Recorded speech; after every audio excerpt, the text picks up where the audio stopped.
From the outside, European cities in the late 1930s appeared unchanged. Cafes opened each morning, children walked to school, shopkeepers unlocked familiar doors. Yet beneath that routine, something profound was shifting, not suddenly, not violently at first, but quietly through paperwork, language, and law. This story does not begin with camps or trains, it begins with ideas. Ideas about belonging, ideas about purity, ideas about who counted as fully human. From a psychological perspective, this matters deeply. Large-scale atrocities rarely start with violence. They start with permission. Permission to exclude, permission to dehumanize, permission to look away. In Germany after the First World War, society was wounded. Economic collapse bred resentment. National humiliation created fertile ground for blame. Into that space stepped a political movement offering certainty. Adolf Hitler presented himself as an answer, not just a leader, but an explanation.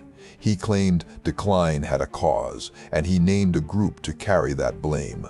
Anti-Jewish ideology was not invented overnight. It drew from centuries of prejudice. What changed was scale and state power. Beginning in the early 1930s, exclusion became official policy.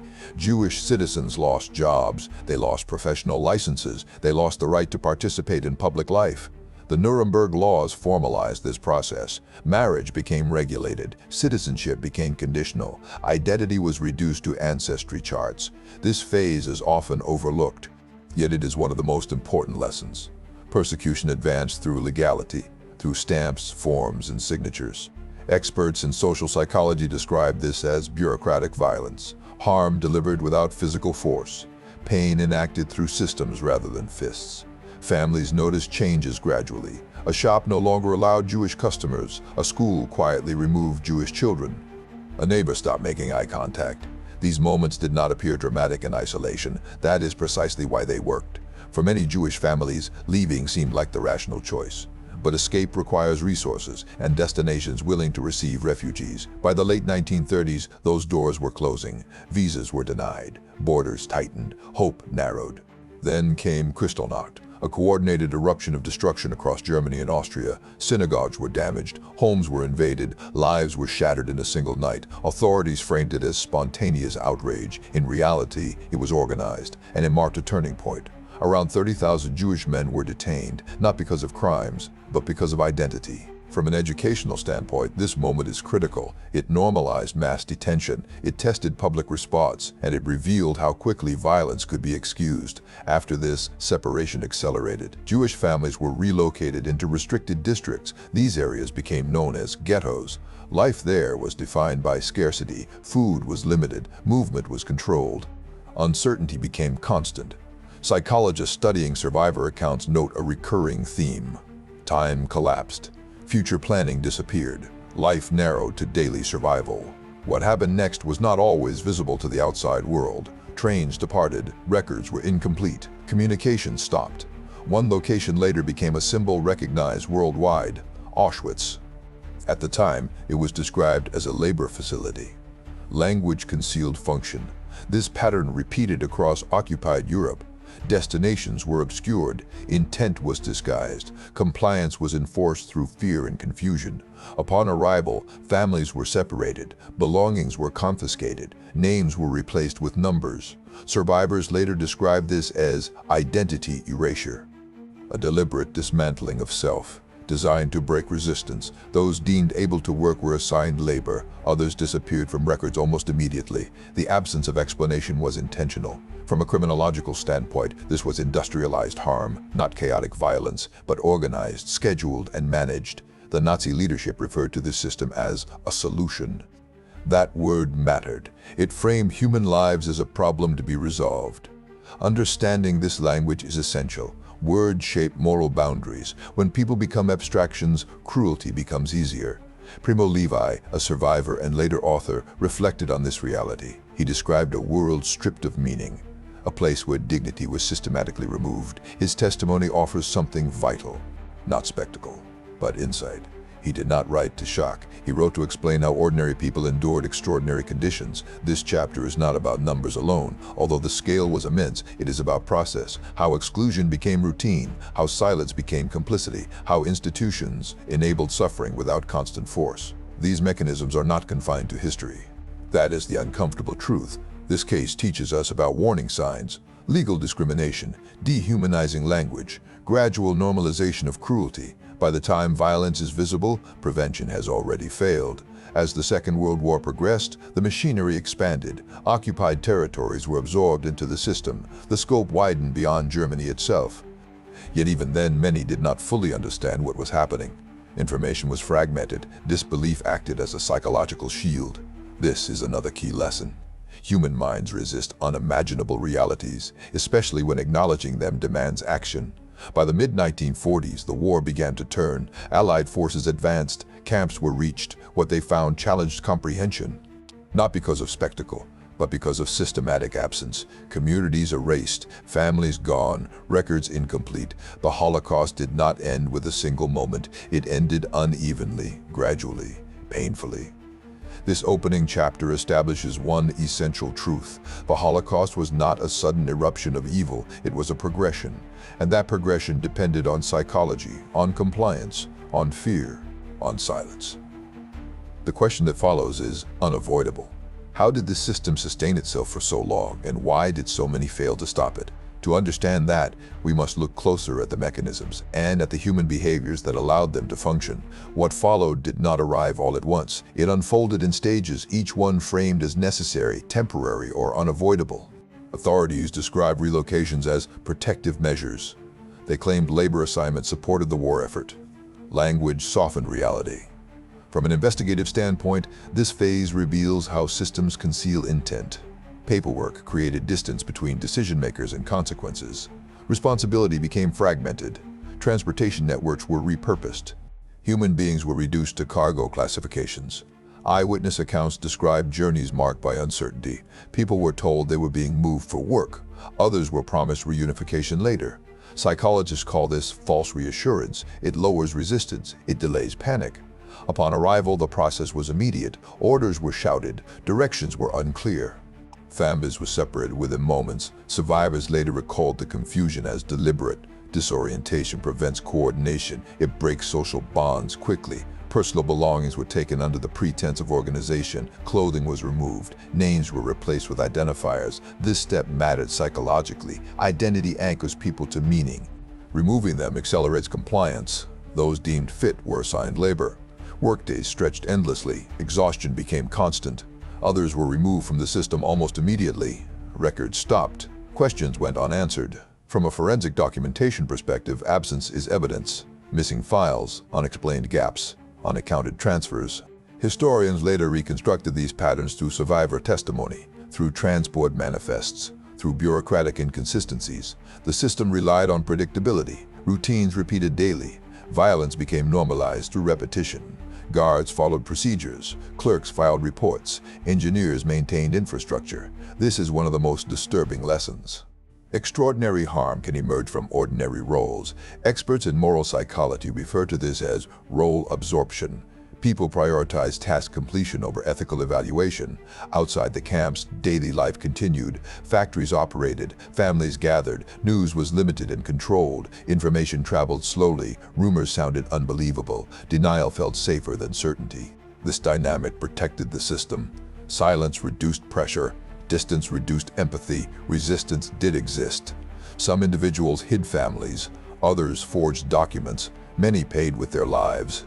Yet resistance faced overwhelming odds. Surveillance was constant. Punishments were severe. From a prevention perspective, this imbalance is critical.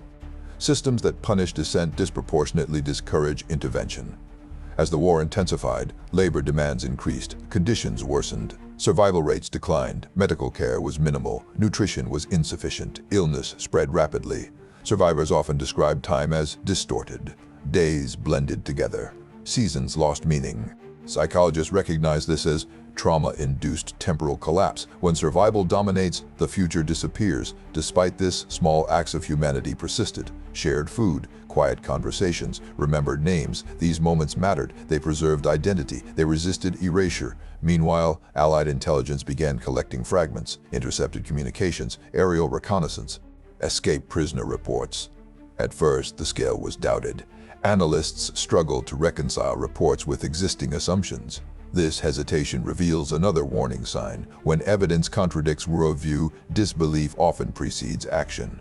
By the final years of the war, the system strained, resources thinned, transport routes collapsed. As Allied forces advanced, facilities were abandoned, records destroyed, evidence concealed. Liberation did not arrive as relief alone. It arrived as shock. Soldiers encountered survivors in critical condition. Medical teams were unprepared for the extent of deprivation. Documentation became urgent. Photographs, testimonies, official reports. These materials would later form the basis of accountability. They also served another purpose. They ensured denial could be challenged. This chapter reveals how harm was sustained, not through chaos, but through organization, through systems that rewarded obedience, through language that obscured intent, through fear that silenced opposition. The question investigators and psychologists continue to ask is this: how did so many people participate without perceiving themselves as responsible? The answer lies not in monstrosity, but in structure. To understand that fully, we must examine how accountability was eventually imposed, and how the truth was formally established after the war ended. When the war ended, silence did not. It transformed. What emerged next was a struggle over truth. Not everyone wanted clarity. Not everyone wanted records examined. In the aftermath, Europe faced devastation on every level. Cities were damaged, governments collapsed, entire populations were displaced. Amid that chaos, investigators began an unprecedented task. They attempted to document systemic harm on a continental scale. This effort marked a turning point in legal history. For the first time, crimes committed by a state against civilians were examined collectively. The Nuremberg trials became the focal point of this process. They were not simply about punishment, they were about record creation. Prosecutors relied on documents more than testimony: orders, memos, transport schedules. This strategy was deliberate. Paper trails bypass denial. They reveal intent. From an investigative psychology perspective, this approach mattered. It removed the defense of ignorance. It demonstrated coordination. Defendants often claimed they were following orders. They described themselves as minor participants. They emphasized hierarchy. Psychologists later analyzed this pattern extensively. Obedience to authority reduces perceived responsibility. Especially within rigid systems, the trials challenged that assumption. They introduced the concept of individual accountability within collective structures. This legal precedent reshaped international law. Crimes against humanity became a defined category. Yet justice was uneven. Many perpetrators avoided prosecution. Some reintegrated quietly into society. Survivors faced a different challenge: how to rebuild identity after systematic erasure. Return was often impossible. Homes were occupied, families were gone. Displacement continued long after liberation. Refugee camps remained active for years. Psychologists working with survivors identified long-term trauma patterns: hypervigilance, guilt, fragmented memory. These effects were not always visible. Many appeared functional. Internally, wounds persisted. Children of survivors often inherited this trauma indirectly, through silence, through behavior, through fear without explanation. This phenomenon is now known as intergenerational trauma. It reshaped how psychology understands memory and survival. Education became another battlefield. How should these events be taught? What language was appropriate? Early accounts focused on facts. Later work emphasized meaning. Survivor testimony gained prominence, not to dramatize, but to humanize. Writers like Primo Levi insisted on precision. He rejected exaggeration. He feared distortion more than discomfort. His work emphasized an unsettling truth. The system functioned because it was normalized. This insight remains central. The Holocaust was not sustained by constant brutality alone. It was sustained by routine. Modern scholars examine this period for prevention lessons, not because history repeats identically, but because patterns recur. Legal exclusion, propaganda, moral disengagement. These are early indicators. They appear before violence escalates. Institutions now study these mechanisms explicitly: military ethics programs, human rights monitoring bodies. The goal is early interruption, before harm becomes systemic. This case teaches us that remembrance is not passive, it is an active responsibility. Memory counters denial, education counters distortion. Yet memory also carries risk. Oversimplification, mythologizing. That is why precision matters, why language matters, why context matters. The Holocaust resists reduction to a single narrative. It is not one story, it is millions of interrupted lives. As time passes, first-hand witnesses diminish. Documentation becomes more important. Archives expand. Digital records preserve testimony. But preservation alone is insufficient. Interpretation shapes impact. This leads to the final question: what does this history demand from those who study it now? Not guilt, not spectacle, but vigilance. Vigilance toward language that dehumanizes, toward systems that normalize exclusion, toward silence that enables harm. The responsibility does not end with Remembrance Days. It continues in policy decisions, in media framing, in civic behavior. This is where the story moves next, from history into consequence. To understand how legacy, law, and prevention intersect today, we must examine what endured after the trials ended. What endured after the trials was not closure, it was obligation. Governments rebuilt, borders shifted, institutions reformed, but the psychological imprint remained. In the decades that followed, societies faced an uncomfortable task. They had to integrate memory into everyday life, not as ritual alone, but as policy. This led to new international frameworks, human rights conventions, genocide prevention statutes, early warning mechanisms. These structures did not emerge from abstraction. They were direct responses to documented failure. Investigators and historians identified repeating conditions: economic instability, scapegoating narratives, erosion of legal protections. From an educational standpoint, these indicators became tools. They allow comparison, they allow intervention, yet implementation remains uneven. Political interests interfere, fatigue sets in. Psychologists warn about normalization over time. When past atrocities feel distant, urgency fades. This is why the Holocaust occupies a unique role in study, not because it was the only atrocity, but because it was meticulously recorded. Documentation removes ambiguity. It confronts denial directly. Denial itself became a subject of analysis. Why do some reject established evidence? Why does contradiction harden belief? Cognitive researchers point to identity threat. When facts challenge worldview, resistance increases. This explains why education must be precise, not accusatory, not abstract. Survivor testimony plays a crucial role here. It bridges data and empathy. But testimony alone is not sufficient. Systems must change. This realization influenced modern legal doctrine: command responsibility, universal jurisdiction. These principles attempt to close gaps exploited in the past. Still, prevention is fragile. It requires sustained attention and political courage. One of the most significant lessons is this: mass harm does not require mass hatred. It requires indifference at scale. Small decisions accumulate. Silence compounds. This is why early stages matter most. Language restrictions, legal exclusions, social isolation. Once these become routine, reversal becomes difficult. Educational institutions now teach this progression explicitly, not to assign collective blame, but to identify risk. The Holocaust is studied not as an anomaly, but as a case study in system failure. This framing is intentional. It emphasizes responsibility without simplification. Memory, when used correctly, becomes preventative. It informs policy, it shapes norms. When used poorly, it becomes symbolic only, disconnected from action. This distinction defines modern remembrance. The final legacy is not historical, it is ethical. What societies choose to tolerate, what language they normalize, what exclusions they justify. These choices determine trajectory. The Holocaust demonstrates how quickly dissent can occur and how slowly recovery follows. It also demonstrates something else. Human systems can be redesigned, law can evolve, but only after acknowledgement. The responsibility now lies with institutions, educators, and citizens to recognize patterns early, to intervene before escalation. This is not about fear, it is about awareness. The story does not end with liberation or trials. It continues wherever exclusion is framed as necessary.